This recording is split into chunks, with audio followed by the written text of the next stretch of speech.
I will.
We are on air.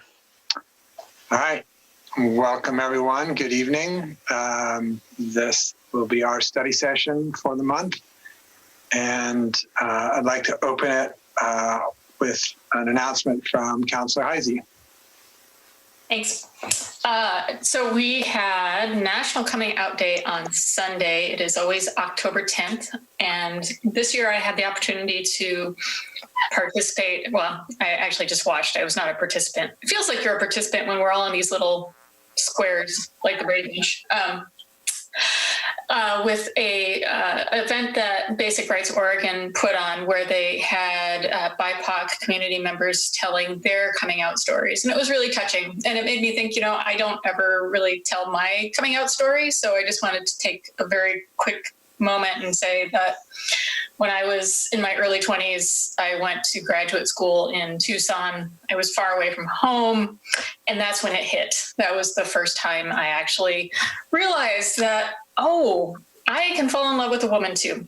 And it was powerful and turned my world upside down, and nothing has ever been the same since. And it's a different world.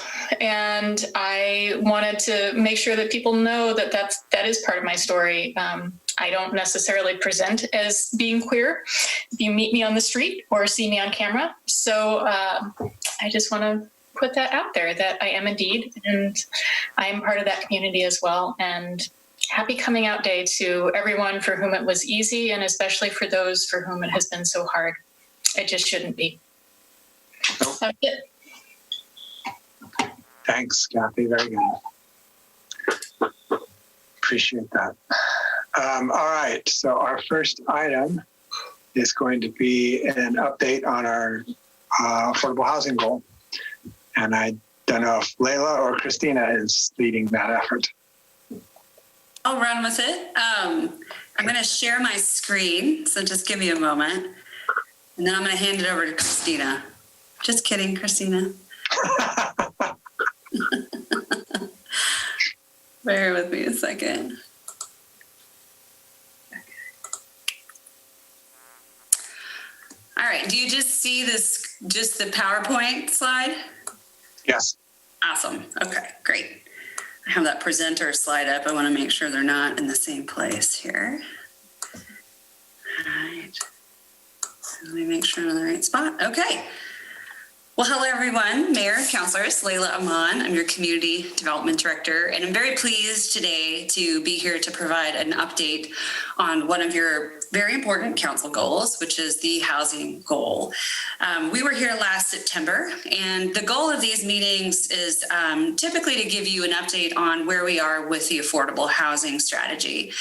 So we kind of want to cover three key things today. The first is that update. So we'll be looking back at the last year, which is year 2 of the housing affordability strategy. And then based on the conversation that we had last time, I want to share a little bit of data, just to food for thought, and then ending on a discussion around the housing emergency and renter protections. I thought that at the end of the update with the affordable housing strategy, we could pause for a moment and see if council has any questions or discussion that they want to have about the MHOS itself, or any of the accomplishments or future plan for next year. And then I could proceed with the rest of the presentation and then leave time at the end for council for discussion. So if folks are comfortable with that, I'll go ahead and do that. But you, of course, this is study session. Normally we'd be sitting around a table and talking. So just feel free to interrupt me at any time. So again, this is just the annual update. We're going to talk about year 2, and then at the end, go into what our goals are for year 3. And just to refresh everyone, this plan was adopted in July of 2018. We spent about 6 months gearing up. And the intent of the plan is a 5-year action plan. So we really started doing implementation in January 2019. And I think since that time have accomplished quite a lot. And I'll talk a little bit about, well, actually quite a lot about what we've done. It's fun to be able to highlight all of the work that's happened over the last year. I think one of the things that we did accomplish was that we hired a housing coordinator. in the first year of implementation, we went through 2. In the second year of implementation, I'm pleased to say we have 1, and Christina joined us last year right around this time. I think her first council meeting was doing the update with me for this. So Christina's been a wonderful addition and the longest standing housing coordinator we have, and hoping we keep her on board. So everything I'm going to talk about here, none of it I could have done without Christina, and she's played a pretty big role in that. So I just want to acknowledge that and her contribution, as well as she's been also parenting and with COVID, and also still managing to help us move forward quite a lot of work. So just want to acknowledge her contribution and commitment to the city. So where are we at? We've implemented or are working on pretty much every action in the MHAS. Attached to your staff report, there was a pretty exhaustive list, a matrix that sort of highlighted what we've touched, what we're in progress, what's been completed, and then sort of a few blanks that we haven't touched. And so we'll be looking at those as well as we proceed. But I'm pretty pleased with where we're at. We've completed 11 actions. And when I talk about completing, those are things like hiring our housing coordinator, passing the Metro bond. We put together some resources for renters. So those things are tasks that are complete. We have a lot that even when the window of the MHAS closes in 2023, that will just be ongoing.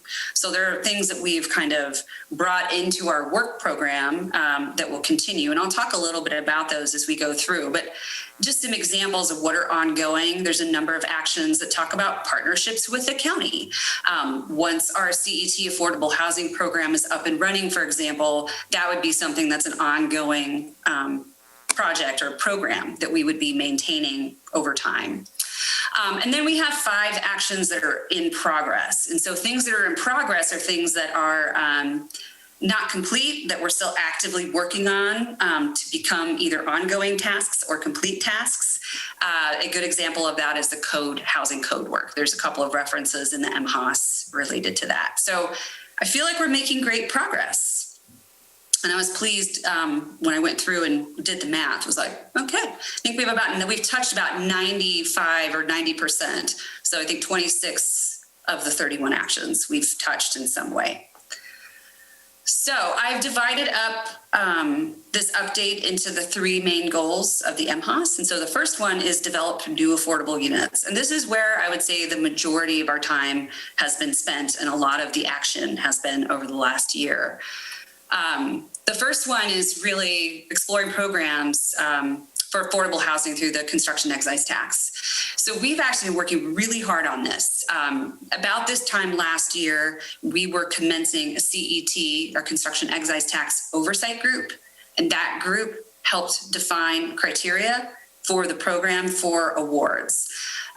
Since then, we've taken that criteria and we've developed a program. So we have administrative rules, we have website information, we have an application that we're working on, and we're starting to work through the details of various agreements because we'll be awarding resources to hopefully smaller scale and other types of folks that want to develop housing in our city.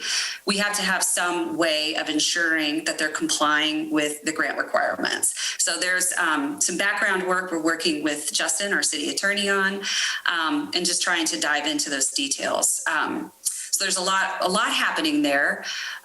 In addition to that, we also are working with the county on developing an inspection. I'm sorry, not the county. We were supposed to be working with the county. It was originally anticipated that the county would provide compliance monitoring. So that's where we're saying in order to qualify, for example, for funding through the CET program, you have to hold those units as income restricted at 80 to 120% of area median income, or MFI, for a period of 5 to 10 years, depends on the grant amount. We need to be able to ensure they're complying with that. So we had originally had sort of a handshake deal with the county to do that work. They no longer have the capacity. We learned, unfortunately, a couple of months ago to do that for us. So staff have pivoted, as we do, and we are working through with the nonprofit organization to come up with a compliance monitoring process. So there's just a lot of details that we're working on. It is our top priority. We expect to have a draft of that compliance monitoring piece. We just heard probably by January.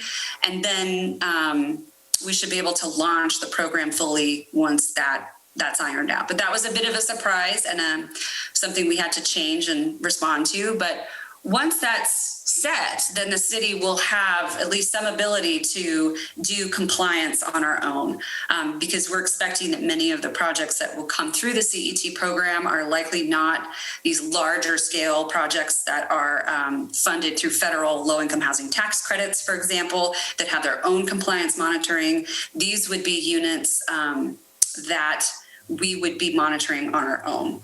So we wanted to develop a process, and we'll have a third party be the folks that do that. So that's kind of a big deal. It's been a big part of the work we've been doing in terms of housing over the last many months. Layla, I've got a question for you on that. You bet. Is that are we also considering? We amended the ordinance in April to allow an exemption. And so is the process that you're exploring, are you also coming up with, sort of a process for verifying,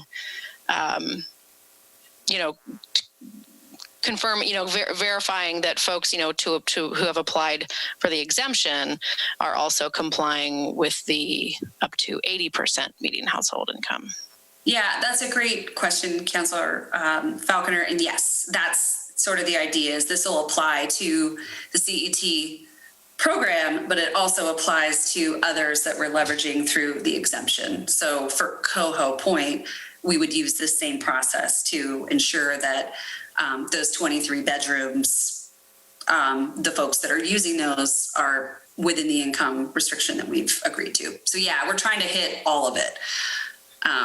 Basically try to cover anything that we're requiring or incentivizing that isn't covered by the federal programs. So it's not easy, but we're going to get through it. And I'm really excited about the process that we are coming up with. I think it'll be an elegant solution to the issue. So, Layla, actually, that brought up a question for me too. On, for example, on the Coho site, whose 80% area median income are we using? Oh, I'll get to that if you wouldn't mind in the data section, because that came up a lot for me too. And I think the last time we talked is like, who's AMI, who's MFI, who's MHI, who's like, what are we doing? So I have a little piece on that. If you don't mind, we could. Perfect. Okay. Yeah. I just want to clarify one point on this too. This would be serving households that earn up to the 80 to 120. So it's not only within that range. Yeah. Okay. So action 1.3, which is exploring, incentivizing the development of affordable units. Sorry, can I ask to make sure I understand, because Christina, you just, because it's a little different on the exemption side. I just want to make sure that because one of them is between 80 and 120, the exemption is up to 80. Yes. AMI, correct? Okay. All right. Thank you. That's all. Yep.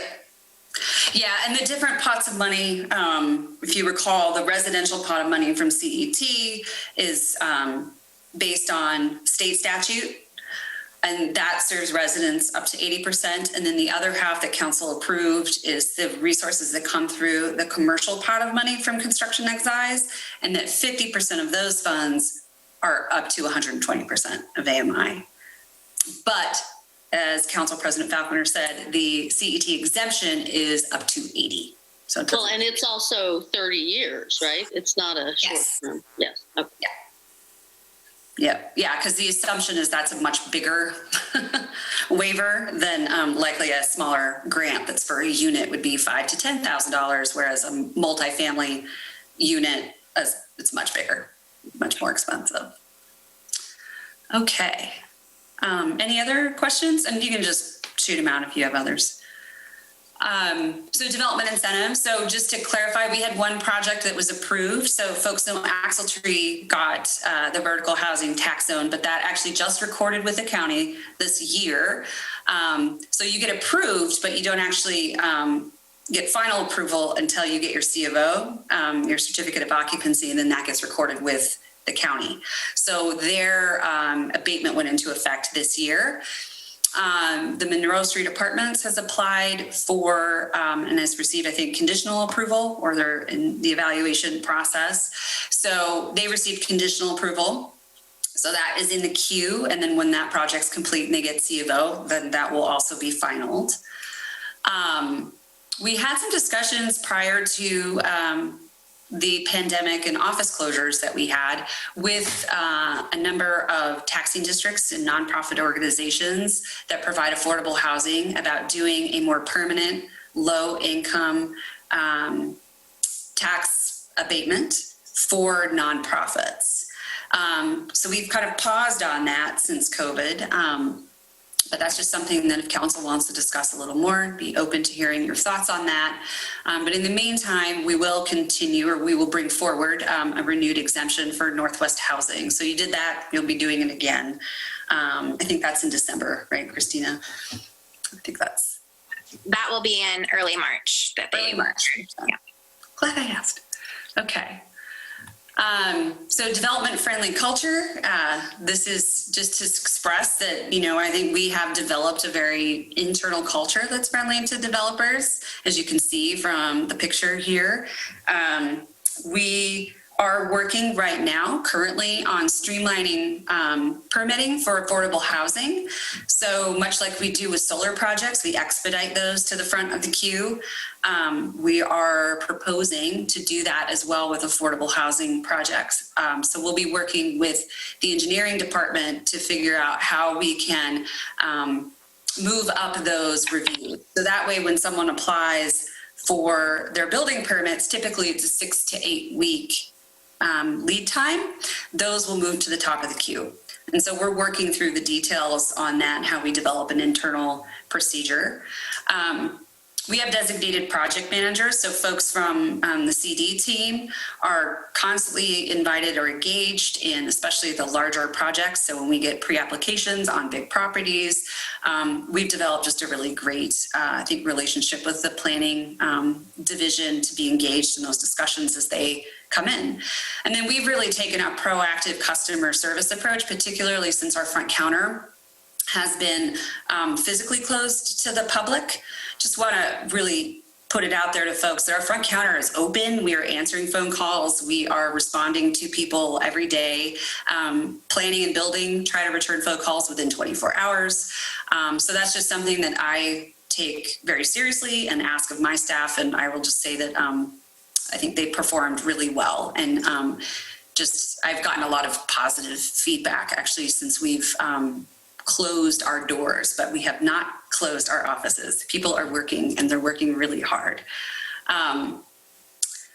Leveraging land for new affordable housing. So one of the actions is that you all develop a public lands policy that supports the goal of increased affordable housing while improving workforce development. So we've done more on the former side of that. So the public land policy, council, you have set goals for affordable housing on a project by project basis, and that responds to those unique conditions at that time. And so I think that's a great way to approach it because things change. Things have changed a lot in the 3.5-ish years I've been here. So I think with the goals we've set for Sparrow, for example, or the goals that we'll be revisiting once we're ready to move forward with Harrison and Maine. And when we confirm the goals for Sparrow, that's a good time to address those. So you've done that, and I think we'll continue to. Several actions, I put a few quotes in here just relating to right-sizing parking, incentivizing ADUs, cottage clusters, and then be prepared to move forward with zoning code changes. So we've done that. You made You all removed parking requirements for ADUs. That was required by state law, but you did it anyway, which is great. And then we're already well underway with comprehensive plan phase 1 implementation. And so we were ready to hit the ground running when the comp plan was adopted. And so that was very intentional, and I'm really happy with how that project is moving forward. 1.9, incentivize ADU and cottage cluster development. Your ADU waiver pilot, I think, has done that. I'll be back in November with a full update on all the details. But the program that you designed was 10 ADUs, up to $23,000 was the value, and then waiver of frontage improvements. I just thought I'd share with you, I had Samantha, our building official, pull data from housing starts for the last 10 years. I think we started allowing ADUs in 2017, just to give you a sense of what it looks like. We had, I guess, it looks like 7 in the last year. So this is fiscal year ending in July. Since that ADU pilot started in July, we have 1 approved application, 9 submissions in the queue, and 11 interested people to date. Again, I'll be back with the details on all that, but I think that I didn't do any statistical analysis, but I think there's a relationship between the incentive program and then the ADUs we're seeing go through the process. So I thought that was an interesting piece of information. Okay, so goal 2, preventing displacement and keeping units affordable. So we continue to engage with the county and other nonprofit organizations. We were doing quite a lot of that before COVID. We have picked that back up. As we start to prepare to get Sparrow out on the street, this is also a great opportunity for us to engage with developers and nonprofits. And then through the work we're doing through the code update, I'm trying to leverage all parts of my divisions to kind of continue those relationships. We continue to support the Housing Authority. And what I mean by that is we're engaging with them often. We provide resources to them and advice and guidance as we can. And then we'll support them as they move through their land use application. I did ask for an update from the county, and what you see here is that. So they are underway with the manor, we've known that, and they're still expected to complete that in fall of 2021. They did their environmental review and found no insignificant impacts, and the county is concluding the comment period on that now. They are working with HUD on the demolition and disposition application, and they're planning to submit to HUD for mid-approval of 2021. So the design team, they've continued to work through the land use process, and we're expecting them to give us something at the end of October. And so we're waiting with bated breath for that to come in. But assuming all falls into place, they're letting me know that they expect to start demo in the first quarter of 2022 to build the first 100 units on Lot B. And Lot B is, I don't know if you can see my arrow, but it's the sort of L-shaped and that rectangle block there on the southernmost side of the plan area. And when? I'm sorry? Second quarter of 2022, meaning calendar 2022 or fiscal 2022? I'm going to assume it's calendar. I'll Okay. check, but it's quarter 1 of 2022. Usually we put the little FY, I have to constantly battle between what's fiscal year and what's calendar year, but I'm going to stick with calendar, and if I'm wrong, I'll tell you later. Okay. Okay. So adopting policies to mitigate the impact of rental displacement. I think your renter protections measure that you put in place and have renewed up till now is one way that you've done that, and you did that twice in the last year. And then you also authorized $25,000 in funding for rental assistance, which we have been working with Northwest Housing to administer those funds, and I think have administered almost all of them. We're expecting to get a reimbursement from CARES to leverage that funding, so an additional $25,000. And then I went ahead and found funding in my budget in order to support the administrative overhead that NHA is undertaking in order to administer these grants. I think that helps leverage that 25,000 that you had, gets us a full 50,000 that goes out into the community. So I feel really good about that, and NHA has been a great partner getting that out as well. So we've been able to help a number of Milwaukee families with those resources. So is that one of the ones that has to be spent by the end of the year? We, yes, I think it's through December, but I'm expecting that this first round will be allocated probably by the end of this month. And then when we get the funding from CARES, we'll do another contract with them in order to get those resources out too. Okay. Thanks. Okay, so connecting people to affordable housing. So developing a marketing campaign to engage the community. I feel like there's a lot that gets wrapped up in the housing code amendment because there's a pretty significant community engagement process in that. So there's going to be a lot of education happening throughout that process. We're anticipating our first public event to be in November. We're waiting for Bang the Table, get that all up to speed and going. And so we'll be launching that in November, and that'll be our first big engagement around the housing code work. So there's going to be a lot of educating and learning happening, both between the community and with the city as well. So there's a lot of work to be done on the code. So that's the year in review. Kind of what next? So a big part of what we'll be doing over the next year is finalizing this affordable housing program. And then hopefully by the time we're back next year, we'll be reporting back on some awardees from that grant program. So that's a big goal for us. Developing this compliance monitoring process. Those are tied together. But that's a pretty big deal for us, especially as we continue to see affordable housing being leveraged by the incentives you've put in place. We want to make sure we have a way to monitor that. Implementing expedited permitting. So we'll hopefully be getting that done soon. We're also looking at clarifying code language to include transitional housing as a community service use. It's actually not explicit. So we may have some small tweaks to the code that we'll be bringing forward to do that and to address emergency housing as well. We have a temporary use permit process that works for that right now. But given the number of emergencies we've had over the last 6 months, we're looking at ways that we can do that through the municipal code. So more on that to come. We will implement a new zoning code. By the time I talk to you next year, we will have a new housing code. I'm just going to keep saying that so it becomes true.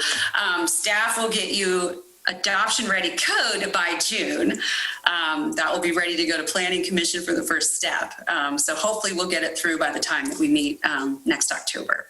Are you implying that it's all up to us here, Layla? Yeah, I am. I know I'm going to hit my deadline, so looking at you.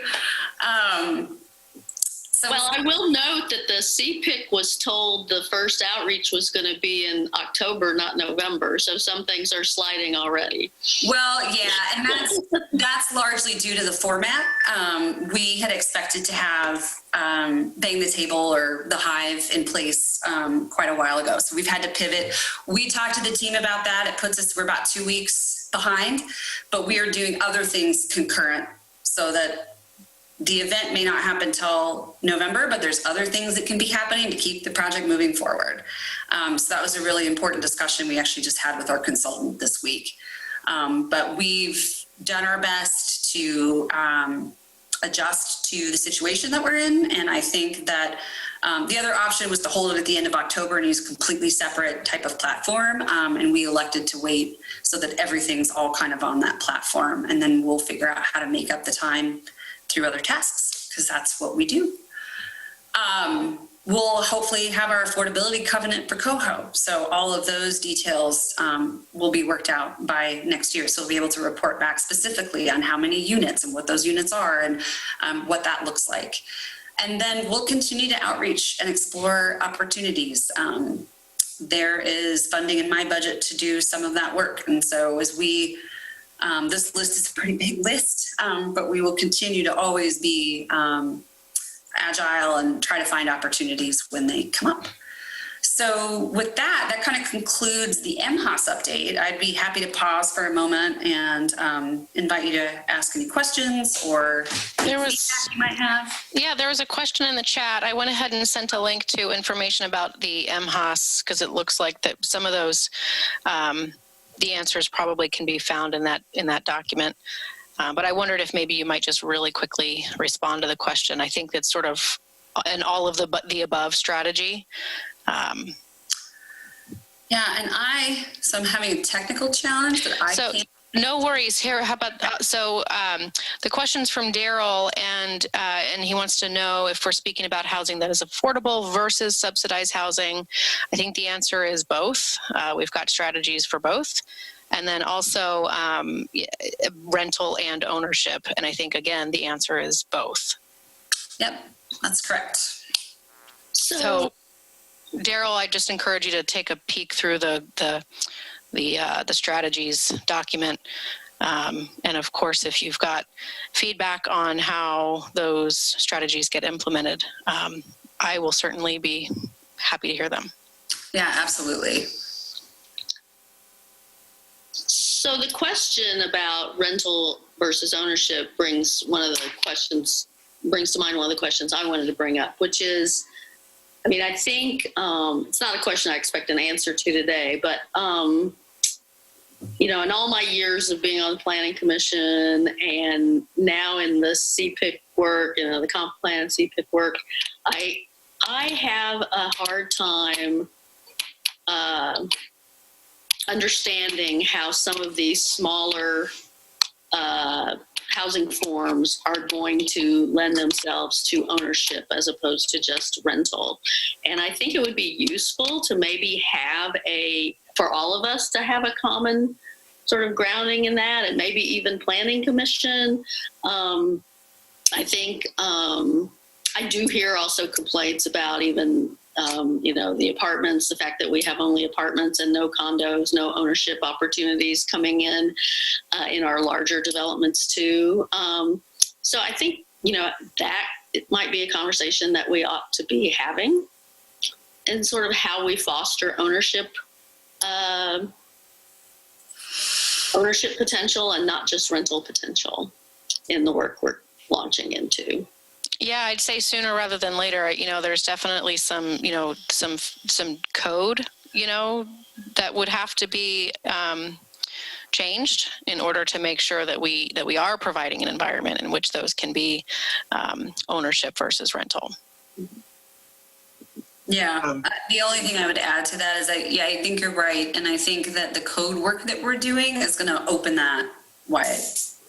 And so I think one way that we could do it is see what happens with the code and then have a conversation about those development types. Because attached, there's a financial market reason why we're not seeing condos. Like, no one's really seeing condos right now. There's a lot of reasons for that I won't get into, but like smaller scale, detached and attached housing is actually an easier thing to finance and possibly sell. There's a number of different ways that you can do that. So I agree. I think Council President Falconer is right on point, which is that our code, the more I think flexibility we have in the code, the greater opportunity we have for ownership housing. Yeah, I think, as we were going through the comp plan process, we tried to stay cognizant of that and tried to keep it flexible enough that either product would fit. But what we learned both in that process and that I've learned at multiple impact meetings is that condominium projects are having a hard time filling spaces. Really? Mm-hmm. That's predominantly that's out of Portland, of course. And if just sort of reading between the lines, I would bet that they were on the more expensive end of the world. But nonetheless, it has been a trend, even nationally, I believe, that condominium projects have not done well. The difference, the interesting thing is that things like fourplexes, fiveplexes, row houses, cottage clusters, those do well in the ownership model. At least in the Portland metro region, those are selling really fast. Like very often those products sell before they're built. But the straight up sort of classic condo that looks like an apartment complex, it's just not, you're not going to see a lot of developers doing it because they're not selling. Yeah, and this leads into a question I had, and I think this reflects the part where I'm the new kid on the block still a little bit, but we mentioned co-ops and land trusts and models like that in the MHAS, and I've never really been clear on how much work we've done around that or how much work we intend to do around that. So without completely bogging this down, if you could say a few words about that, Layla, I'd appreciate it. Sure. I mean, the work we've done as far as it comes to land trusts is engaging with land trusts and trying to get them to come to Milwaukee. So Sparrow is probably the biggest opportunity we potentially have for that.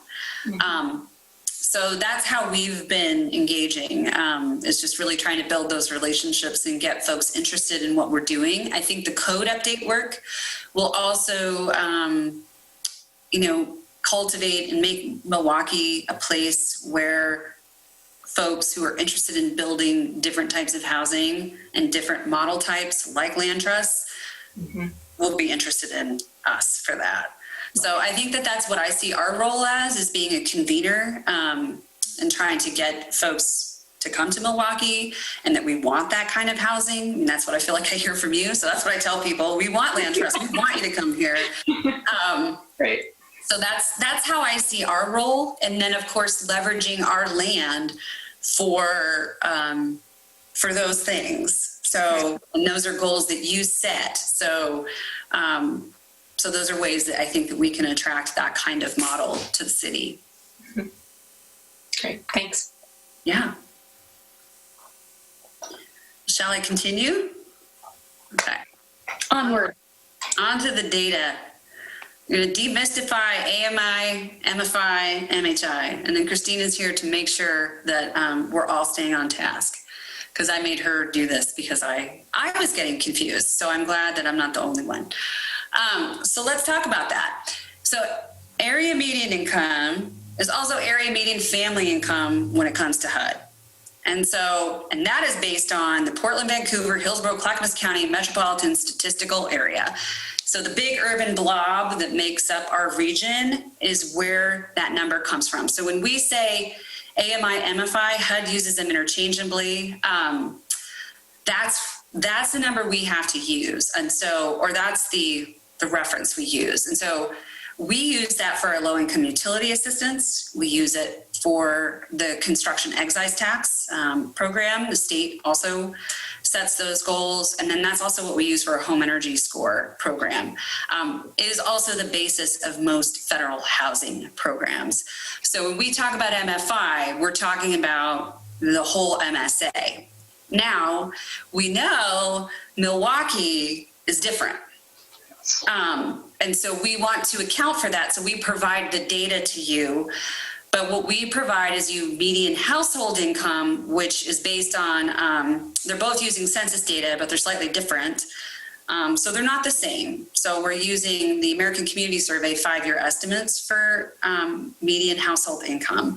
But I think it's important to look at both because it gives you the sense of where does Milwaukee track relative to the region, even though we have to use the regional numbers.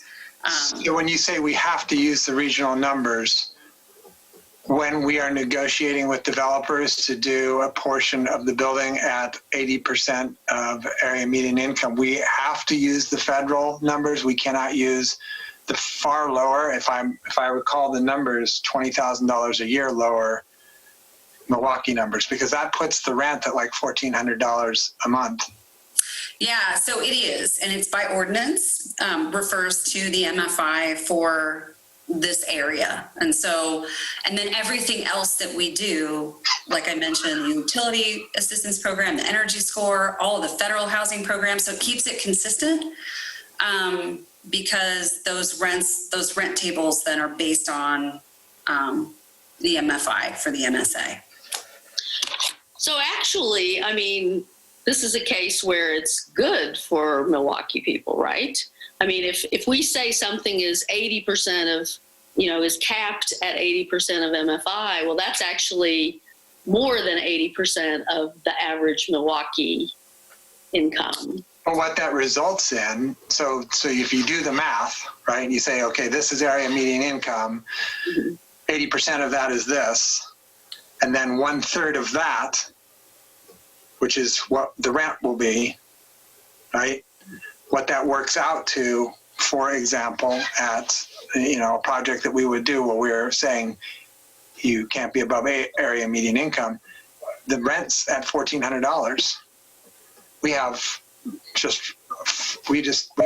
Waverly, for example, rents apartments for less than $1,400. So we're not moving the needle, is my point. And the actual area median income for Milwaukee is closer to 56, 60,000. I don't remember the exact number. 60. Which would push that rent down to $1,100 a month, which does start to knock into actually affordable range that you can't get on the market. Yeah. And I think it's just important. It's a good point. And I want us to be aware of that. Like, the standard is we use AMI, MFI for the MSA. Everyone knows those acronyms now, right? That's the standard. But I think that's why it's important for us to look at Milwaukee's household income so we can see that. I'll make a couple points just to kind of highlight what you're talking about here, Mayor. But you can see we track at about 75% of the region. So what's considered 80% of MFI of the region is actually our median income. Does that make sense? So Milwaukee is at 80% of roughly, if this tracks consistently, we're about 75% of the MFI for the region. Right. So if we're holding incomes, we hold housing affordable to people at 80%. We're holding it for people who can afford that's an affordable rent for people in Milwaukee. So as the market increases, that's when you start to see those measures really start to work. And just to give you some sense. But doesn't it then rise? It's not like it's locked at, but I'm just going to make up numbers so that we can have a conversation that everybody gets clear on. Yeah. So let's say the building opens today and the rent for a 2-bedroom apartment in the building is going to be $1,400. And then let's say in 5 years, the area median income, the real large area median income goes up to the point where that rent now is going to be $1,600. Then that rent is going to go up to $1,600 and they'll still be legal. Right? Yeah, so it is based on MFI for the region, and those rent tables are calculated every year. So it's just something to know. It's just how the system works. And we're learning a lot as we start to implement this on our side of it. So our tool is to go lower in a percentage, right? To say we're not going to go to 80% of AMI or MFI, we're going to go to 60%. Well, now that I know that it's the broader area, I'm going to be much more hardcore about pushing for lower percentages because this is not getting us rents that are affordable for people who are struggling. Mayor, the one thing that I just want to make sure, and I could be misunderstanding this, so I'm going to ask Layla to correct me if I'm wrong. But we use this also for when we set what benefits individuals can qualify if they are below the MFI as well. So that would be for things like the energy score, that would be for things like the utility assistance. So actually on that one, I believe that is to the benefit. I think that's what Councilor Beatty was saying, is it's to the benefit of the homeowner, not to the detriment.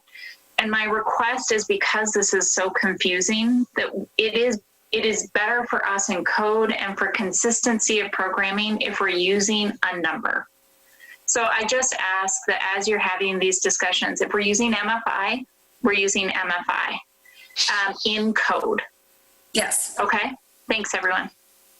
I mean, I think, yeah. Yeah, so you're right, Lisa. It is beneficial for folks on our programs, the things where we reduce the cost of your water or all those things.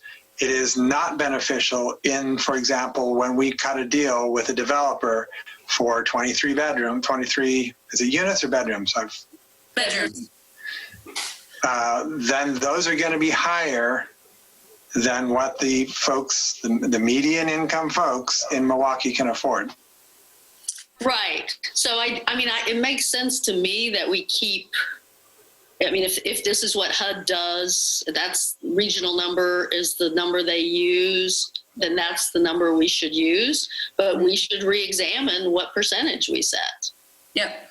I agree with that. I mean, I think, Counselor Heisey, head nods all around. You know, I definitely, yeah. I like the idea of being consistent on the, on the metric. So we need to, again, maybe sooner rather than later. I mean, these are on the books, right? Like we're so it's a kind of a easy amendment. We've had these hearings. The public understands why we're doing this. After some further study, I think it's worth revisiting. The other piece of this is that some projects will be allowed exempted into this because we've already signed paperwork or we've already received applications. So just remember that as we're talking through this. But I appreciate this conversation. It's part of why Layla wanted to have it. Well, I do think one point, it might help. So the MFI, the median family income, it's based on a family of four, this 91,300. Our CET ordinance is based on median family income based on household size. So the rent limits for these programs will be adjusted based on that existing household and bedroom size. It's going to be based on bedrooms, not both. So we'll get to that, but that is correct. The median family income is for people, but I don't want to confuse this any further. So I have a little slide coming up that kind of shows what those rents look like. And I think the conversation though that you're having is, well, you can have any conversation you want, but is the right one, is that we're learning that, 80% is what our people, like that's our MHI. So maybe we should be looking at other projects. So when we come back and talk to you about Sparrow, for example, those income limits, you're probably not going to be looking at me and asking for 80%, right? It's going to be different than that. So that was the intent of providing this information, was to sort of say, kind of here's where we stand. I will say though, the ones that we have kind of leveraged this 80%, those are still going to matter a lot. Now, granted, they meet the sort of income level of our community now, but those are for 30 years. And so growing up in Southeast Portland, the city I lived in 30 years ago is real different than it was then. Mm-hmm. And so what we're doing is we're kind of setting, we're protecting those units for the next 30 years. So our incomes will continue to trend up, and those units will continue to remain affordable to people once we see, I think, the inevitable increase in incomes in our community over time. So those will be held constant for 30 years. So that doesn't make sense to me. So maybe I don't understand how the system works. I assume that the area median income value continues to track, right? Over those 30 years. So if the area median income is now 70,000 and in 10 years it's 100,000, then we will be at 80% of 100,000. Yes. The issue that's been going on, just to see if I can bridge this, is that we, and Councilor Faulkner has actually talked about this multiple times, that our average income is going up disproportionately to the surrounding region. People are making more money in Milwaukee, which in part is because people are moving. We are pushing out families. We're not saying that that's not the case. What I think Layla is saying is that as that's occurring, these will remain at the regional 80%. so that even if our incomes go up disproportionately to the region, so it becomes more like the rest of the region, the 80% will matter more. Yeah. Is that fair, Layla? Yeah, that's great, and thank you. Okay. And maybe, Mayor, if you just give me 1 sec, I can sort of highlight the other piece of this, which is, and I just have home values, which is the cost of housing. Did that switch slides? It's not switching. It did. Yeah. Are you on housing costs? Okay. Yes. So housing costs and market rate will continue to go up. And like Ann said, so will our AMI over time, but it will remain at 80%. And so what you see in Portland, for example, is you have super high rents, but even those units that are held at 80% are actually somewhat affordable. So it starts to bridge that gap between inevitable market increase and those that we've income restricted. So it's not perfect, but it does do something important. And I think, so these are not awesome data sources. I didn't have time to do a nice academic study of the increase of property value, but I did want to share a couple of data points. So Zillow, this includes, by the way, I think Councilor Beatty asked me this, it does include for sale by owners, but these are reports of sales. Just to give us a sense of like, what are the home values and how have they changed? So just think about the trend line, not so much the data points. Census median home value is self-reported. So these are apples and oranges. We just want to be really clear about that, but they're just good measures to look at like, oh, how are we trending? We are trending up, obviously. Home values are increasing. So I wanted to take another look at this, and I had our building official pull just some information that we collect on building permits. And so again, this is also not perfect or scientific, but I thought would be interesting for you to see. First of all, I think just take note of the new single family. We're changing the language around this, but this is what it's recorded as, so I'm showing it. But as new single residences. You can see we've had a bit of an uptick in new single family. And so I thought, let's look at the valuation. So that's what the owner reports to us in terms of what they think the valuation of the building is. So again, not a perfect metric, but at least some metric of where we're at. And so what I did is I took the valuation, I just did a very quick analysis and divided it by the number of units to get an average valuation per unit. It's just a way to say, like, where are we at? And you can see that in 2010, the average valuation per unit was about $200. In 2020, and this is fiscal year, so this is ending in July, that number was 325. So we saw like a 50% increase in valuation over 10 years. I think that's a fairly good indicator of where the market is in terms of for sale. I didn't have the ability to do a rental analysis, but I would imagine you'd see a similar kind of trend. But I thought that was really interesting information, is to see that, wow, we've seen a pretty big increase in valuation. And typically even the valuation is lower than the actual market value because our fees are based on valuation. But I just thought that would be helpful to know, because many of you have spoken about this very eloquently, as our housing costs are going up a lot. And I think this shows indeed they are. So I wanted to share that bit of data with you. What I think would be really interesting to see, because we know the houses at the houses at Cheragino Farms and some of the infill houses along King Road and some of the infill houses elsewhere are, high-end $500,000 homes. Yeah. So I think it'd be really interesting if Zillow or some of these sources could disaggregate the, say, homes built in the last 5 years from the sales of older homes. I'd be curious to see if the sales of, homes over 10 years old or whatever have shown that level of increase, or how much that is about the expensive new construction that we're seeing. Yeah. And this is all new construction. So it's just, again, back of the envelope, but we'll look into that. I'm not sure if we can do that, but we can look into it and see. Unscientifically and anecdotally, as the person who's most recently purchased a house, Yes, used houses are skyrocketing in their value as well. Yeah. Well, they're definitely going up, but I'd be surprised if they've doubled. And yeah, I don't know. Maybe they have.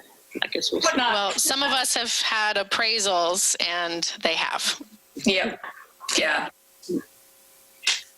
Yeah, it's kind of ridiculous. This old wood, just people love it.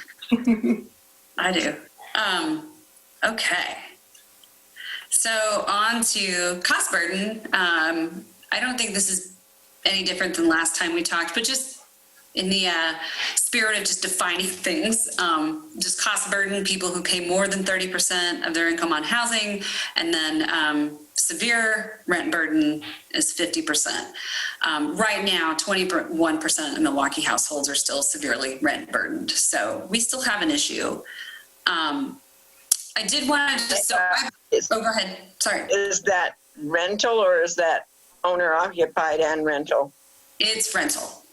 Yeah. So I'd say there's probably as many, if not more, owners of homes that are just as rent burdened, and a lot of it is the elderly, and a lot of it is the families of 2 and 3 kids in a family and that type of thing. We're unfortunately, those are the populations that are beginning to be priced out and are moving further and further out. I mean, look at how many each of us probably know independently of people that have had to relocate outside of Milwaukee because it's not possible for them here anymore, whether they want to buy or rent.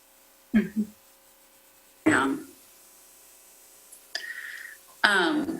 No, that's absolutely true. Layla, we've had that information, in other reports in the past. Is that something?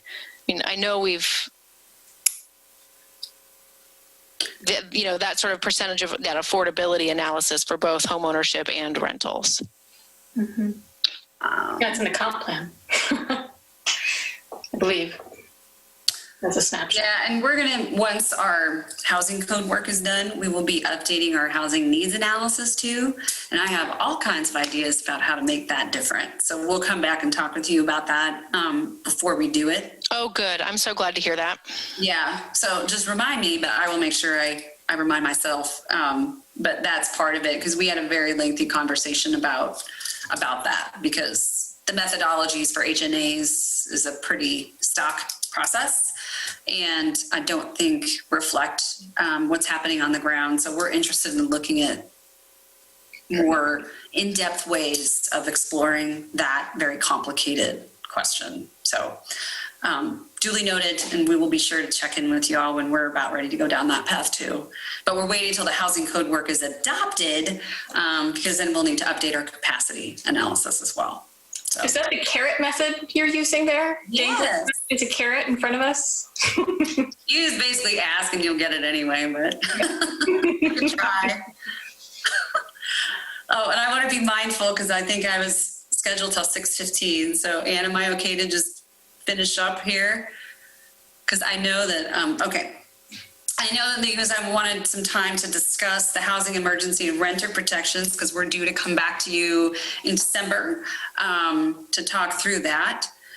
So just to remind you what you've already done, you declared a housing emergency, and then you also have a renter protection ordinance as well, and that provides 90 days. Senate Bill 608 was passed after this renter protection went into effect. Ours is more long-term. So we have 90 days. The state's law is 30. So you have maintained that since then.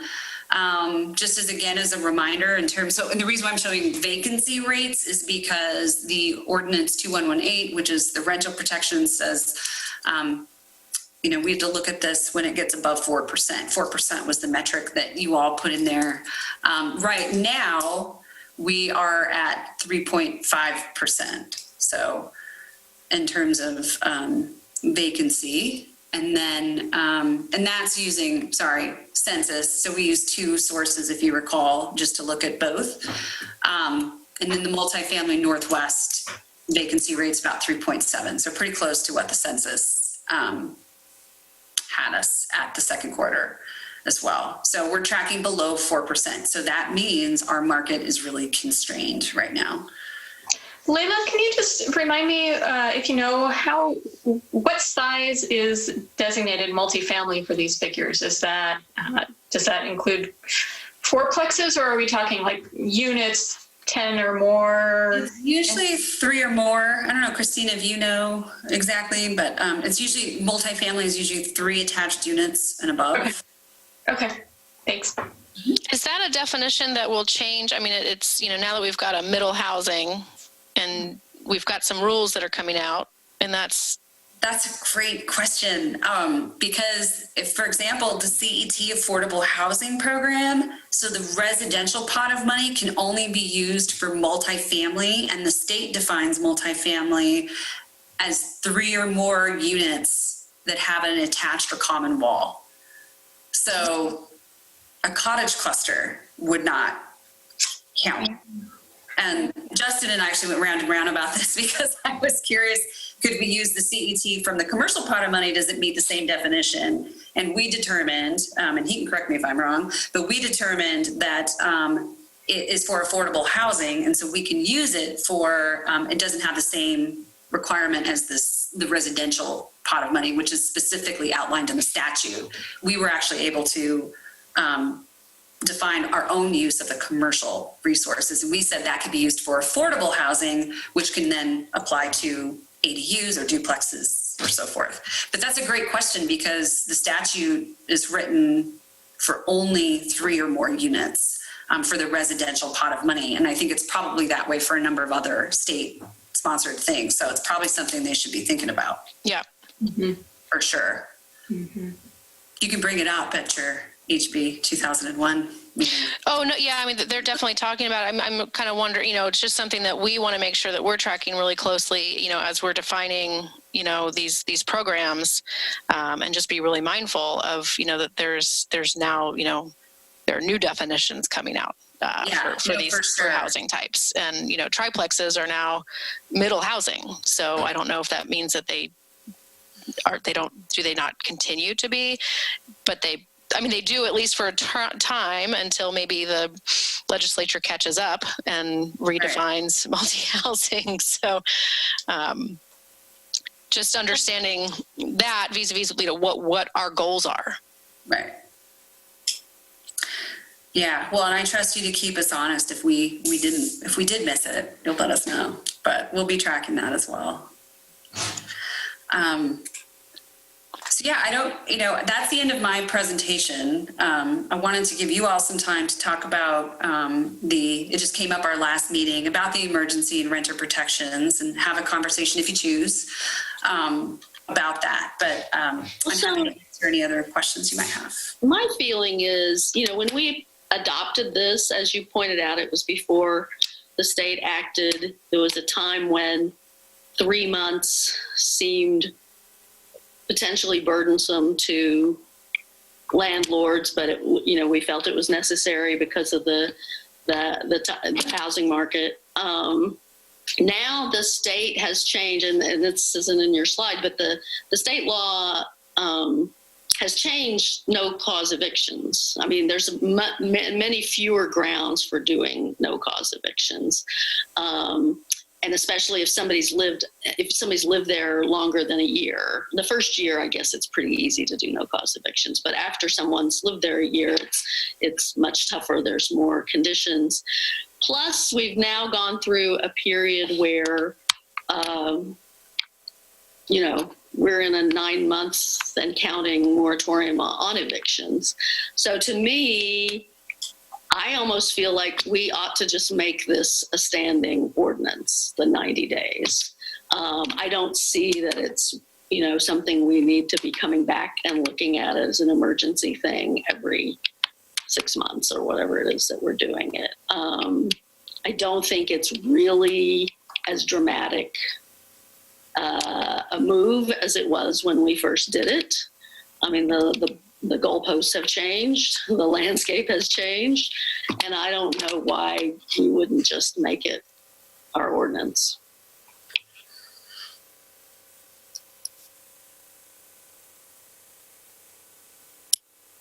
Justin, is Justin on this? I don't see him. He is not, but I don't think you could do anything this evening anyway. If council has some general trajectory that there's an agreement on this front that you'd like us to consider doing this permanently, we would just take that feedback back to him. If there's an issue with it, we'd let you know. But if there's not an issue, we would come prepared. Yeah, I was trying to remember the conversation at the time, and it predated Justin. But there were all these caveats and all these things, and with the lawyer. But I don't remember for sure if there was a reason that we couldn't do it as a permanent thing. So I'm in. Yeah. I mean, I think there was a lot of concern then about, the landlord associations in Portland that were going to sue and blah, blah, blah, blah, blah. And, like I said, the Senate bill changed that and COVID has changed that. And it's not nearly as dramatic a difference as it might have seemed in 2017. Yeah.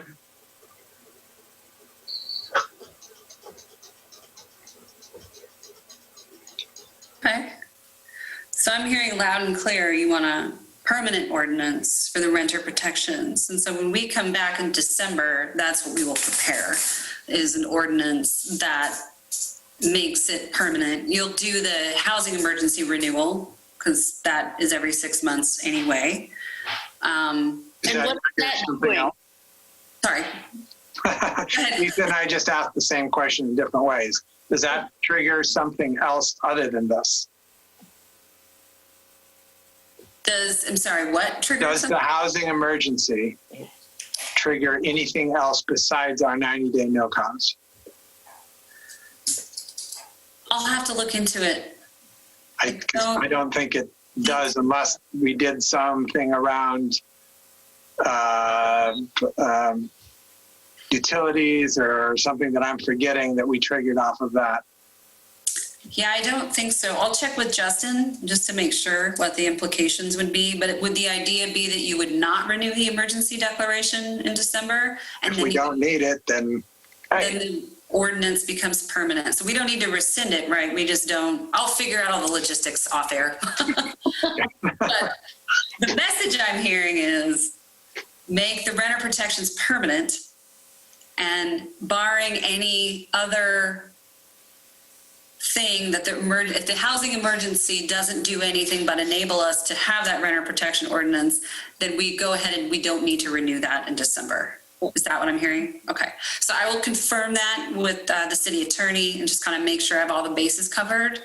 And then I will send out an email to all of you just summarizing that next step to make sure I'm totally clear. Or at least so that you know, yes, we don't need to renew the housing emergency and here's why. And then we'll be prepared in December to come with an ordinance to make the renter protection permanent. okay. Good? Okay. Thanks. That helps a lot. I'm glad we had this conversation.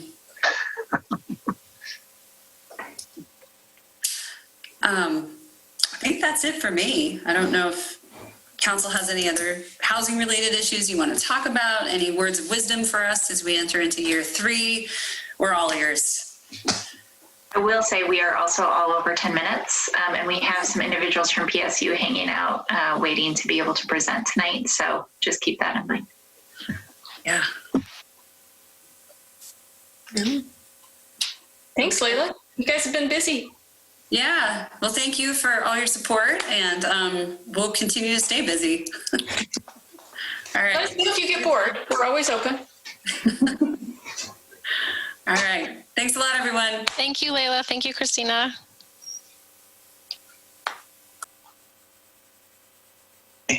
Forgot I was muted.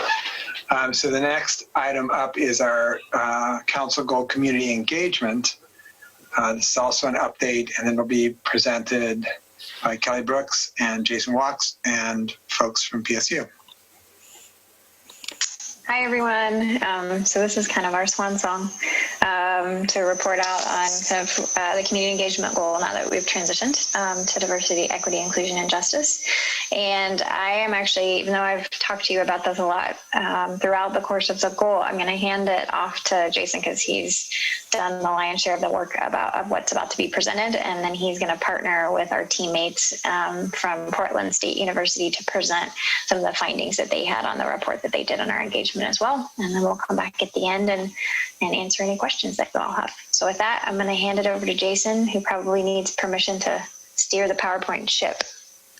I've made Jason, Kelly, everybody from Portland State a co-host, so you all should be able to share. Great, thank you. Thanks, Scott. Great to see everybody. Yeah, so tonight's presentation is basically going to be a two-part presentation and discussion. So I'm going to go over basically over the last year, really since last November or so, October, what we've been up to in the world of community engagement. And then once I kind of lay that all out, I'm going to turn it over to Portland State, who's going to do a separate presentation with a different PowerPoint related to their study and what they found when they did their study over the past several months. So I'm just going to launch into share my screen here. Let's see.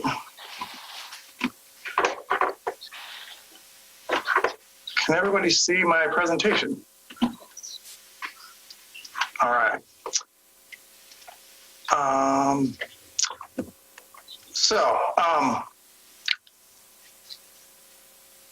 calling this a recap, as Kelly mentioned. This is kind of I wouldn't exactly say a swan song because we're going to keep doing community engagement, but we're kind of, I know as we transition to the DEI as being our major focus, or one of our major focuses in the engagement world. We're going to keep doing this, but I just want to let you know exactly what we're doing, what we've been doing over the last year or so. So in December 2019, City Council supported 3 strategies, and these three strategies are what I'm going to base my report out to you on tonight. And the first was using IAP2 principles, that IAP2 is the International Association for Public Participation. Using those principles to standardize and enhance all of our outreach across all of our departments, and then ensure that city staff have the resources they need to be able to do community engagement. We would also, secondly, support our events. As you know, over the last 3 or 4 or 5 years, we've really put a lot of effort into improving our events, making them accessible, making them fun. We want to make sure that doesn't fall off as well. So we want to keep moving ahead with our events and making them better and better every year. It is one of our most valued engagement strategies that we have. And then thirdly, really evaluating our existing outreach efforts, see how they're performing, and then really determine how we should allocate our resources moving forward. I did want to mention before I move on, an earlier goal in 2019 related to community engagement was really developing a Milwaukee Leadership Academy. We did do that last year. We went from the fall through the spring and had about 30 participants. And I wanted to bring that up to make sure that we remember that that's happening. A new class is going to be starting. And I'll talk a little bit about that more, but I just wanted to make sure that we didn't forget about that strategy as well. So strategy 1, standardize and enhance. In November of last year, we sent 5 staff members, including myself, to a 5-day training out of McMenamins, Edgefield, which was very nice. But it was an IAP2 training in foundations. So a very intense all-day training. And these were staff from across the city in community development, planning, the city manager's office. That group then formed a task force in December, and we've been meeting about every month since. Lately, we haven't been meeting as much, mostly just to tackle certain issues as we need to. The notable accomplishments of that, and as you saw from your packet, we had a 48-page engagement guide for staff now that's available on our intranet. Really what's the most important, well, there's lots of important parts to that, of course. But the thing that we've been using the most really is we've been meeting with staff as a group to talk about purpose and outcomes, and also really developing an idea of what level of participation we should be doing for projects so that it's appropriate, we have the resources to get it done, and then we can also communicate that to the community so that they know what to expect. And this has been really working really well. I mean, the first set of questions is really about clarity around project purpose and the outcomes. Before we jump ahead to, well, you know, should we have a survey or put together a committee or do all these things? We want to make sure that we know who the decision makers are, why we're doing this, why we're doing the community engagement, what the project purpose is, all of that. And these discussions have been really, really good when we start to launch into larger projects or even smaller ones. And then the level of participation is really based on IAP2's spectrum. And it has 5 different levels, and they actually have a process where you can go through, answer a number of questions, and come up with an actual number that places that project within the scope of, are we informing people at the very lowest end of the spectrum, or are we empowering them all the way at the other end? And then all of those levels correspond to certain techniques that you might want to consider, and that's all sort of outlined in the engagement guide, so that we can kind of have a consistent process when we're talking about how we're going to engage. Along with that, in June, we completed a community engagement roles and responsibilities document that we're using internally. Just kind of identifies what we're all doing and when we're doing it, and so we can kind of all work together as a team citywide and how we're doing some of these things. I did want to mention the engagement task force has grown since the IAP2 training to make sure that the library is involved with it and the police department.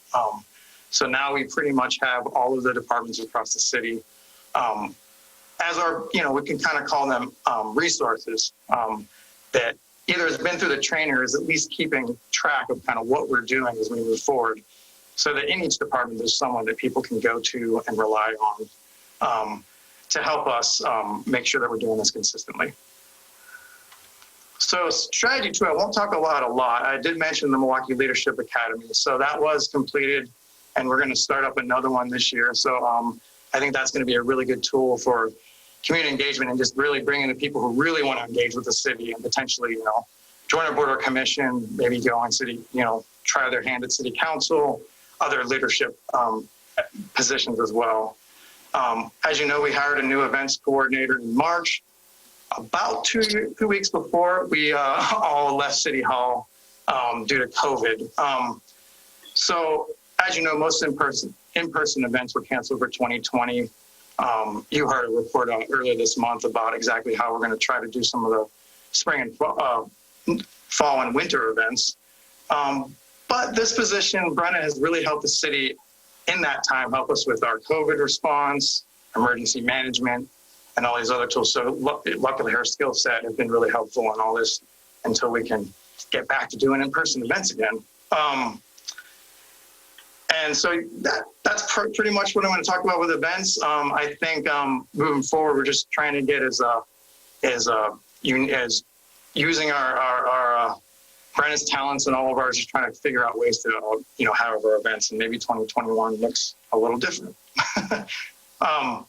And then finally, evaluating and allocating. So as you know, our resources in 2020 for community engagement shifted drastically. We weren't able to do all the in-person stuff that we normally do at the farmers market and events and all the other things that we do. So really the first order this year was just to make sure that we maintain the status quo and make sure that the boards and committees are meeting, the NDAs. As of September, we have all of the NDAs meeting virtually, which is great. So I did spend a lot of time just making sure that was happening, and we could continue to meet at a high level. And then, as Layla mentioned actually earlier, right now we're working really hard this month to get the Bang the Table website created. It's going to be called Engage Milwaukee, and we hope to launch in November. So we had our first kickoff meeting just last week. Training will be at the end of the month, and then hopefully we can get that going soon. And I'll talk a little bit more about that. This website is actually this is Boulder, Colorado. So they call theirs Be Heard Boulder. This is one of the websites that kind of an example of what it might look like. Continuing to evaluate and allocate. What we did find when we wanted to evaluate was we really just don't have the data we need to evaluate how we're doing outreach. And I think that Portland State folks will talk about that a little bit more as well. But we do a ton of outreach, as you know, and I think we do a pretty good job at it. We don't know exactly who we're reaching. We kind of know who we're reaching. We're not sure who we're not reaching. We collect data project by project for certain outcomes. A lot of it's, to get information for short-term goals, but it's not done consistently. And in the community survey that we did last year, I guess earlier this year, we did include some engagement questions in there. And we'll continue to do that. So over time, as that survey includes the same questions, we'll be able to do a better job of seeing some trends and learn from those and learn from that data. So our next steps really in terms of evaluating and allocating is to get the online engagement enhanced through the Bang the Table. I think that's going to be a really good tool. It's going to allow us to actually have people subscribe to the page. It'll allow us to collect some demographic data and other information about the people we are engaging with, and also be able to do that online. As you know, that's extremely important right now. We'll be able to do this in a better way than we ever have, using a lot of different tools that we don't have on our current website. And it goes well beyond surveys. There's a lot of ways to provide discussion, comments, using maps. People can submit a lot. It's just a lot of back and forth. It's really moves us towards an open house concept online that we haven't had before. And then beyond that is improving the consistency of the data that we collect. And I think what we need to keep in mind as we move forward is what we collect on the Bang the Table, we'll have to also kind of keep that consistent with what we do in person in the future, or, however we collect data, it should be consistent across the entire board. And then, as you know, most important is evaluating everything that we're doing moving forward with an equity lens. And I think that the work that we've done over this past year really feeds well into our next step and the next council goal of DEI. So with that, that's pretty much in a nutshell what we've been doing for the past year. I'll take any questions before I hand it over to Portland State if you have any at this point. Jason, I just wanted to add something real fast. A lot of these strategies you're going to see as we move into the equity goal, they're strategies that actually are needed for both goals. So the places where we're continuing this work is because a big part of this focus is making sure we're reaching our community. And we don't know that right now. And I really appreciate how Jason has sort of tweaked his lens to help us get to this next more defined goal set. Does that make sense? So thank you. Yeah. Can you tell us about the upcoming class for Leadership Academy? It's going to be amazing, and it starts next week. And we're really excited. I spoke with Stefan earlier today or yesterday, and I've spoken with Dan today about the fact that it's just a really great group of people. So the first class is this next week, and then we'll do it again a month out. I believe that this month is getting to know each other, starting to figure out how they'll work together. The next class will be the history of Milwaukee. That'll be done again by Scott Stopper and by Greg Heemer. And then I'll do an introduction to government in that one as well. And did you keep it at 30 or did you reduce the number? You kept it at 30. Okay. I think we kept it at 30. Looking back at the numbers. Go for it, Kelly. I just want to add, Dan Harris is who we have lovingly brought into the city manager's team, has been doing a really wonderful job and taking it quite seriously. And we were just so excited when we saw the roster because we actually don't know a lot of the people that are on it. It's a really diverse new group of people that I think we really are getting to people that are that I was hoping we would find. Want to know more, want to be involved, but aren't on our list today. So I am particularly excited about this group. I think it's going to be really fun. Good. Thanks. Great. And before Jason hands it off to PSU, I just really want to say, I said it quickly, but I should have probably talked a little bit more. The handbook, he kind of glossed over it. It's amazing. and Jason worked really hard on it. And had it not been for him, it would not be what it is. So, and he's continually tweaking it. And all of that is going to help inform how we use the online tool. Is amazing. I wish we had it a month ago. I'm sorry we didn't have it a month ago, but we really have been working hard to get it up and running as fast as we could. But all of that work that we do on the front end is going to make sure we use that tool to its fullest. So thank you, Jason, for pulling all that together. Well, in the existence of that tool around our equity work, I just have to give a kudos.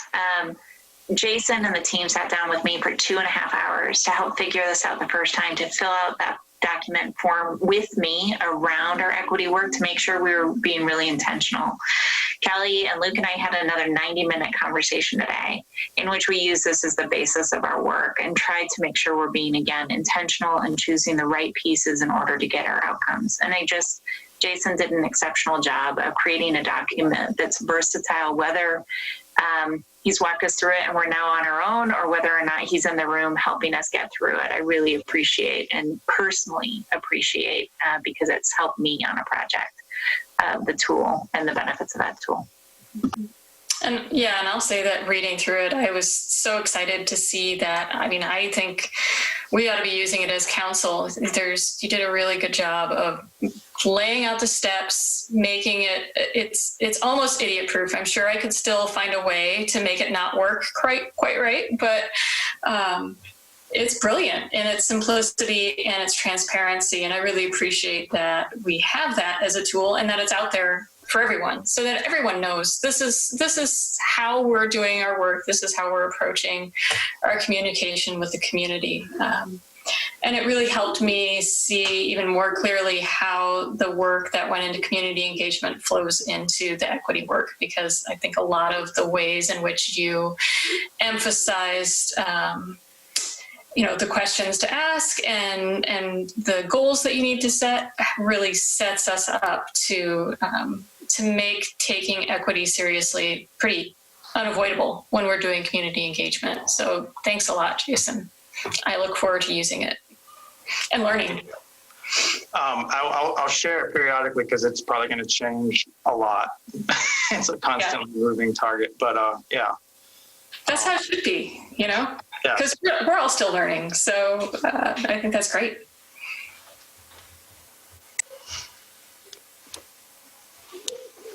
Well, if that's any other questions, I'll turn it over to Portland State. All right. Thank you.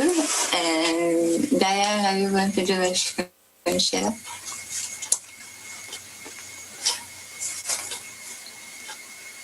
So, thanks for giving us this opportunity to first do the study and also the opportunity to present what we found. My name is Masami Nishishiba. I am the Associate Director for Center for Public Service at Portland State within the Hatfield School of Government. I put together a team, Paul Reisner as a project manager. He is a senior fellow at the Center for Public Service. And Diane O'Day, she is a doctoral student who is working with us. I have to say, it was interesting that all three of us had a very interesting connection with the city of Milwaukee.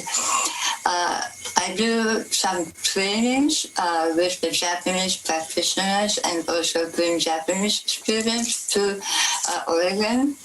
And Mayor Gabba is one of my go-to person whenever I bring those Japanese folks. So I feel like I already have a very sort of good understanding of the city even before we started the study. Paul told me that recently his daughter started to work at the company in Milwaukee. And Diane, who is originally from Florida, she totally fell in love with Milwaukee while engaging in this project. And so we kind of felt very close to the community while we are doing this study. Also, as many of you already mentioned, we believe that the civic engagement work is closely tied to the diversity, equity, and inclusion work. And so when we did our study and put forward the recommendation, as you may have noticed reading the report, we put an emphasis on the equitable engagement strategies as well. So next slide. So basically the charge that we got was to one, kind of gather the information, review the participation and demographic data from the events and other opportunities. And then also review the level of engagement in planning and capital projects. Also, review the social media and other outreach efforts, and also kind of try to put together and summarize the demographic data based on the available information. And then we were asked to identify if there is any gaps in the information collection that the city has already been doing. And also currently take a look at other best practices, looking at the literature and kind of fold that in the recommendation. Next slide, please. So basically, our approach, we kind of collected information in a variety of ways. We interviewed 5 city staff members and also identify 2 community engagement experts from outside organizations and interviewed them. We reviewed some of the communication materials and outreach materials, both from the city and also from the neighborhood district associations. We looked at the demographic information that was available, collected by the city, and also some other program and event information.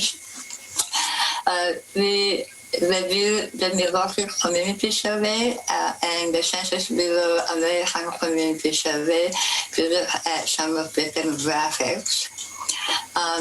And then some of the community engagement plans and some other past community engagement endeavors. And many of the information we collected was about the events prior to the work that task force did, or Jason already had put into gear.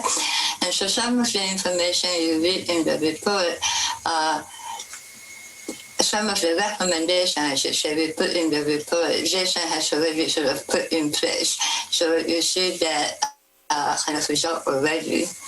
Next slide, please.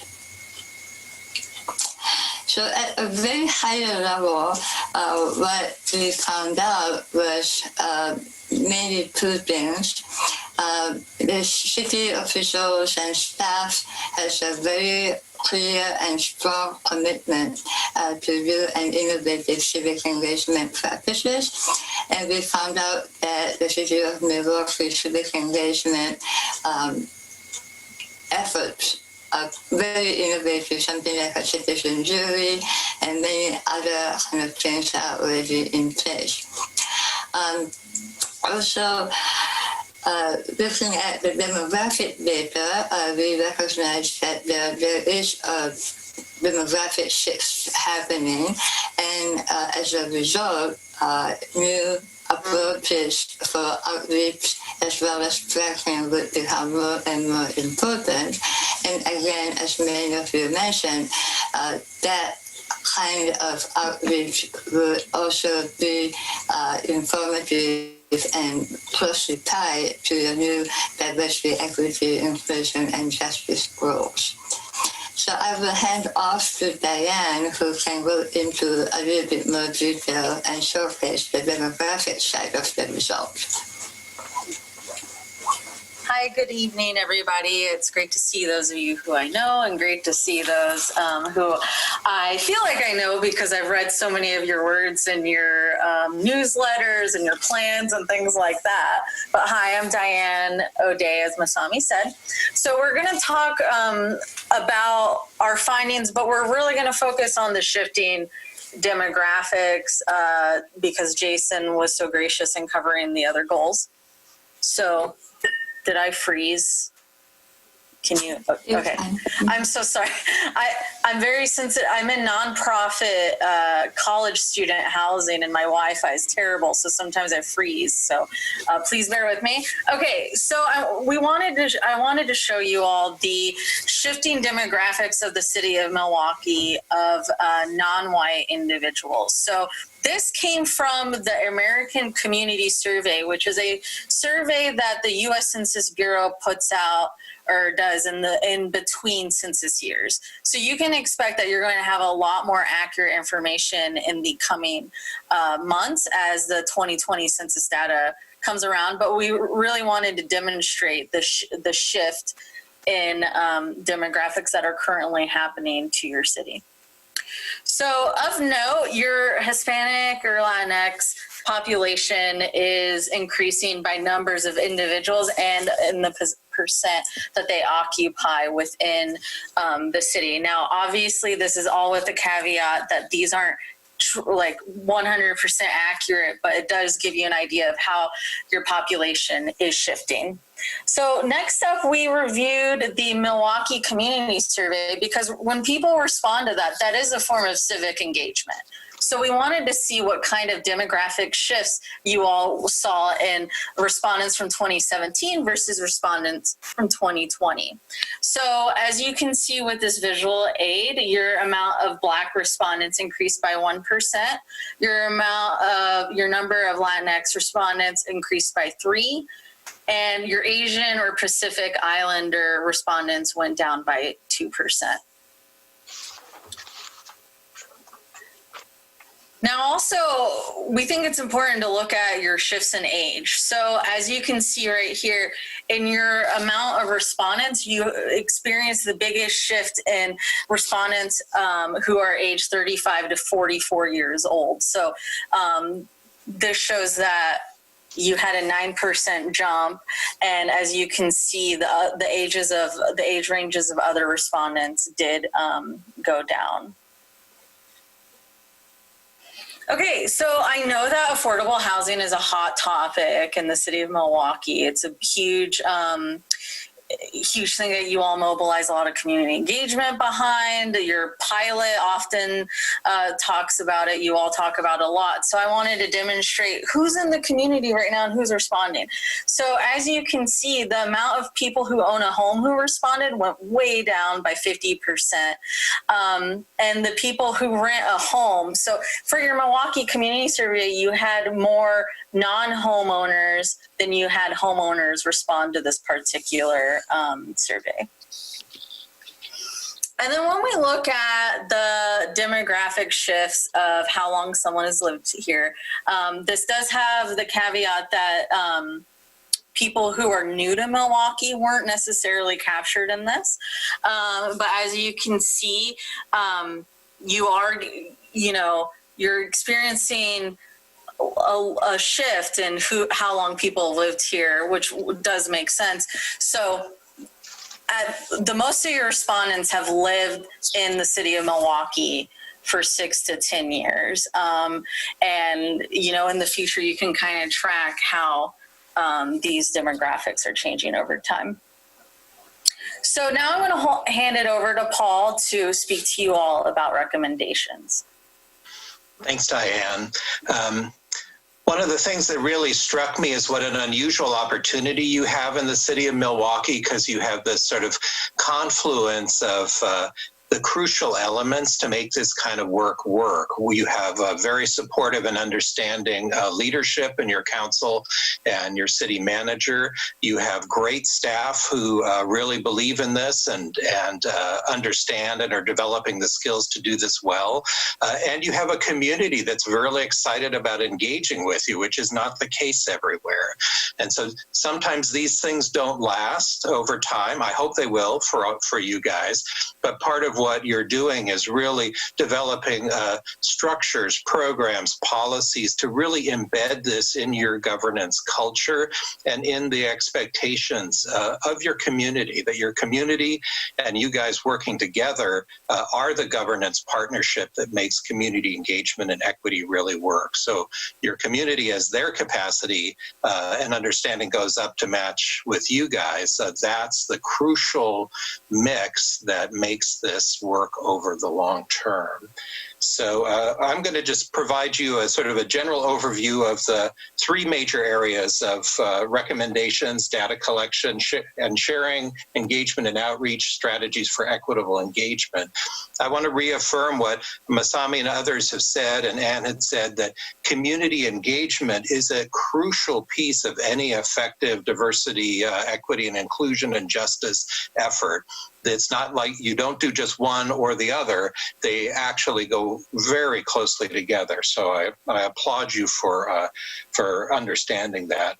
And another caveat is we provided you a ton of different recommendations and possible things you could do. I've worked with communities all over the country and the world, and you guys are already doing a whole bunch of the things that are the kinds of things that make this work. So it's pretty exciting to see that.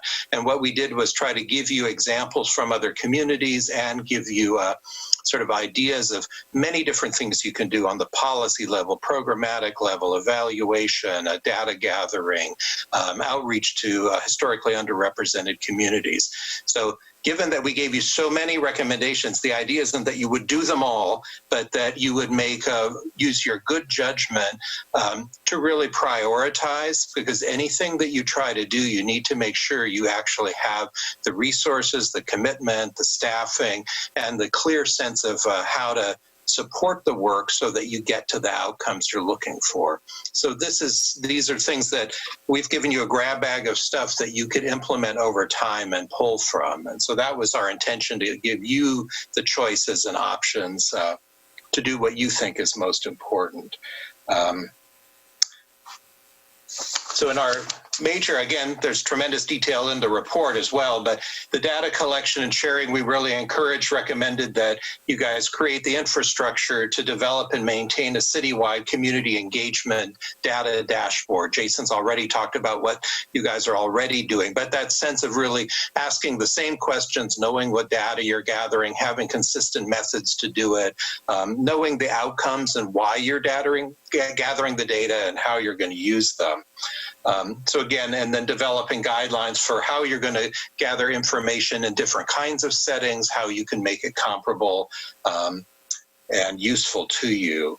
Under engagement and outreach, we encourage you to further strengthen the relationship with and support for your neighborhood district associations. They're a vital piece of community engagement, geographic community, and any community, but they're only as strong as the skills and experiences of the individuals that lead these groups. There's often a lot of turnover. So good support for them is really important.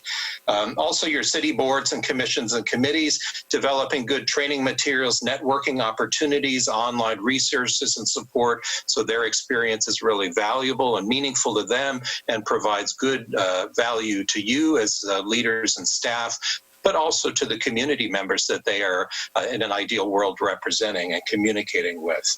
You have tremendous interest in engaging with youth. There's a lot of really good work on what good youth engagement looks like and what it doesn't look like. And the Portland Youth Manual is a resource I just recommend anybody who's interested in doing this work at least take a look at that. It really walks you through it. We've given you some suggestions about how to approach this and really engage your youth very effectively. And also expanding outreach to the different kind of groups that Diane was starting to, or Diane recognize. You have a lot of diversity within the city of Milwaukee, different kinds of groups, interest groups, organized around shared ethnicity, shared identity. They're developing those relationships and strategies, and trust with them is very important to really diversify and bring more equity to your work. The North Clackamas School District has done amazing work in reaching out and engaging with a lot of the same people that you're trying to engage with. They could be a tremendous partner for you. And Cindy Detchon was somebody we interviewed that would be a wonderful person to connect with, as you're probably already doing. Again, then strategies for equitable engagement.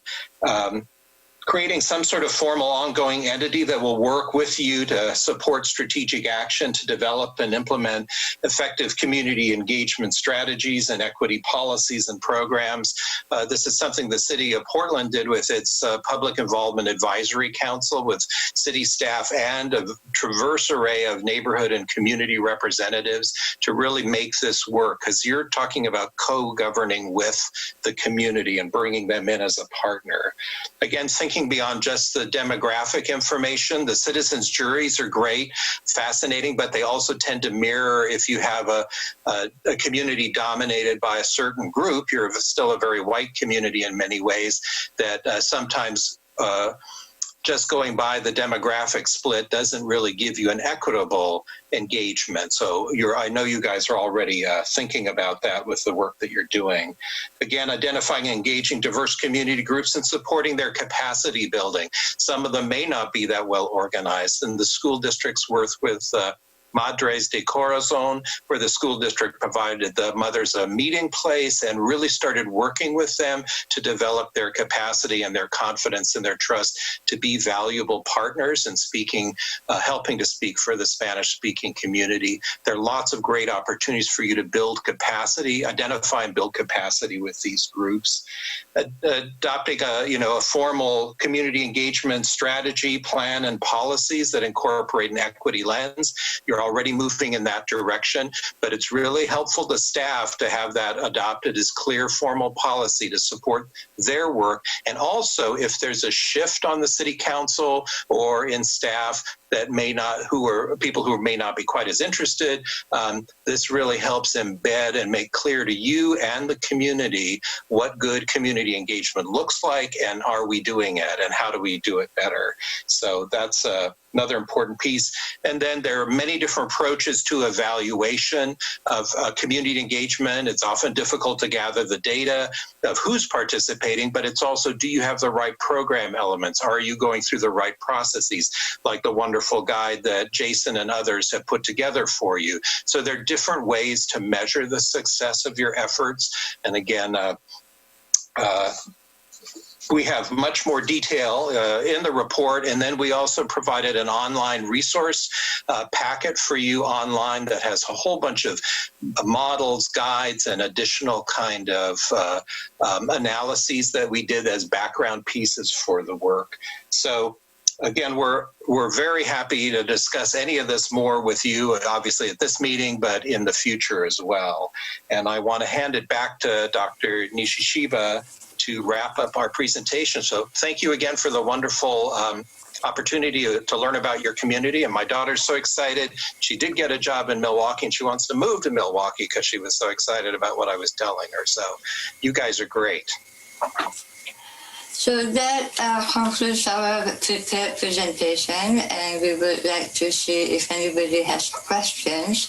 And also I would like to let you know that we want to sort of remain available to the City of Milwaukee in relation to any of those civic engagement studies and also the overlapping areas from DEI. My academic interest actually is in that overlapping areas. And Diane, who has to finish the PhD by doing a dissertation, I've been doing this project, gave her the idea of what she wants to do. So she's super excited to look further into this topic. So, please kind of think of us as a resource. So any questions?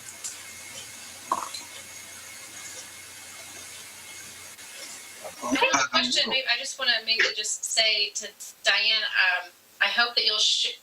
You can't hear me? Put your broom down. Goodness, I do that a lot with this thing. I'm sorry, Diane. I'm excited to hear that this work will tie into the work that you're already doing, and I hope that you'll maybe share that with us. Because that makes me super excited that we can be, a little bit of a test case or guinea pig, or that. Yeah. We might learn something as you're learning something, as you teach others something. Absolutely. I always say the reason why I chose Portland State, so Dr. Nishiba mentioned that I came from Florida. The entire reason why I chose Portland State, it wasn't like an offshoot. It was because they have a practitioner focus. I very strongly believe that anything I learn needs to be applied and help people. So definitely will keep you all in mind and keep you abreast of what I'm doing, because that's fundamentally what I do. I always, anytime I have a class, I take the class as an opportunity to help someone, and then I send it off to them and say, hey, I did this. Here, enjoy it.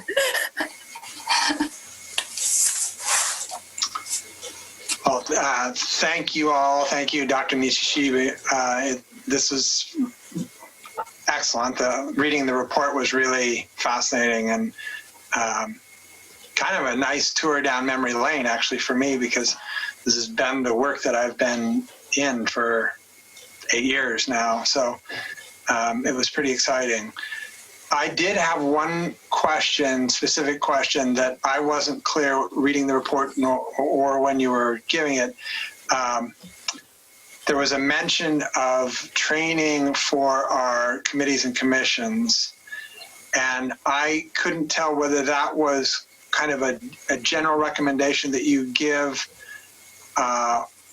for cities doing this work, or if that was something that that you had heard from members of our committees and commissions, that they felt like they didn't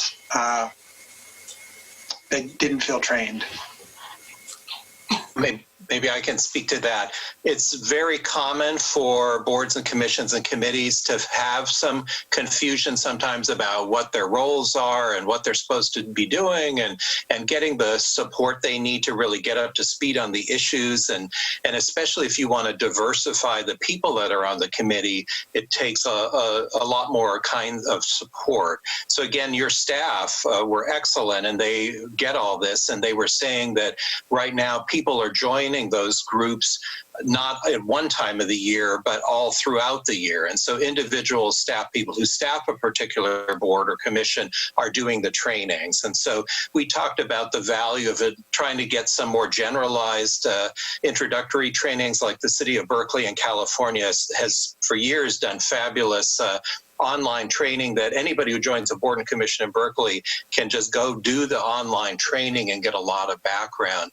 And also, Scott, I think, and Amy, who I've met with, getting the staff from the different committees that are staffing the committees together as a peer group, just like what Jason's been doing with community engagement people, sharing best practices, opportunities to get the people on these different boards and commissions together to talk to each other. So part of it is getting more of a dialogue. Lots of people serve on boards and commissions, sometimes as a sense of duty without necessarily feeling that they're actually having an effect, or but they do it because they think it's the right thing to do. You guys have, I think, with your culture and excitement and energy, an opportunity to really work with those committee members, finding out what are they needing, what kind of support do they need, are they getting what they need? And I think the staff are really excited and willing to help take the whole program up to another level. So almost every city sets up these bodies, but isn't always so quite clear on how to use them effectively, or are they just these individuals communicating their own personal preferences and ideas, or are they really dialoguing with their community members and being a bridge between you and the community? So I think there's you're so far ahead of so many communities, but there's a real opportunity for you guys to take it to a next level. And I think a lot of what we put in there in the report was actually from what staff shared with us and lessons we've learned from elsewhere. Okay, thank you. Anybody else? Lisa, you're on mute. Sorry. I think there's a lot here, and I really appreciate, what was obviously a lot of work, and I have a lot of follow-up things to read out of your report. So I look forward to digging in a little bit more than I've had a chance to do, but it's been very helpful. Thank you. Thank you. And I did just want to make sure, since we have some individuals who are watching this meeting or will be watching this meeting in the coming weeks and months, this is the conclusion for updates on our community engagement goal. This is the closing out of that goal. So this will be the last time that we will have a study session update around this, but you'll see things like bang the table update in the equity piece of our work moving forward. So a lot of this will continue. You'll see it in those updates. But I just wanted to thank Jason in particular and Kelly. Let's be honest, she also ran this before Jason took this job for about a year. And I really appreciate the hard work that they both put into helping council achieve this goal. Thank you. Thank you, Anne. And I want to do just a special shout out, if I can, to my friends at PSU. We really ended up with a really great team. Masami having the background and expertise she does, particularly as to kind of think through the DEI next steps. And just her personal connection has been great. Paul worked for the city of Portland, specifically with NDAs for decades, and just came in, knowing just so much about how cities operate and how the different institutions that we work with operate, which was really invaluable. I remember, Diane, your enthusiasm and passion and just wanting to come. I mean, she came to all the events when we had them, she was at the farmer's market. She just, really jumped in and became a Milwaukeean, which I really, really appreciate and felt kind of come through in all the ways that we interacted with you all. So thank you so much for your work. I really appreciate it. Thank you. Thank you. And thank you for the support. We promise that we're going to use this for a long time to come. We're not going to just put it on a shelf. So thank you. Mayor, I believe that is the last of our agenda items for tonight.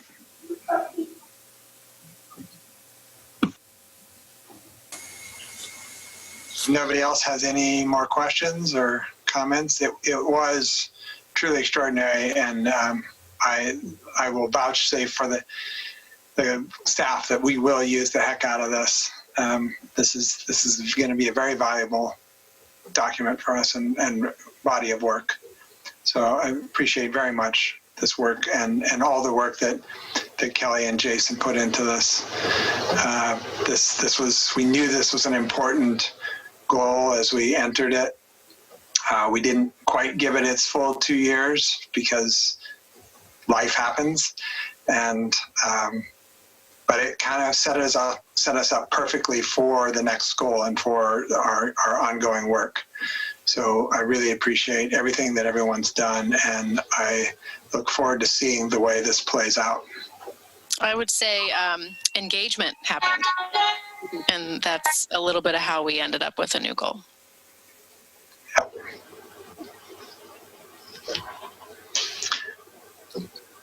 All right. Well, if that's it, then I would say we are done for the evening. Everybody enjoy the rest of your week, and I'm sure I will see some of you soon. Bye. Thanks.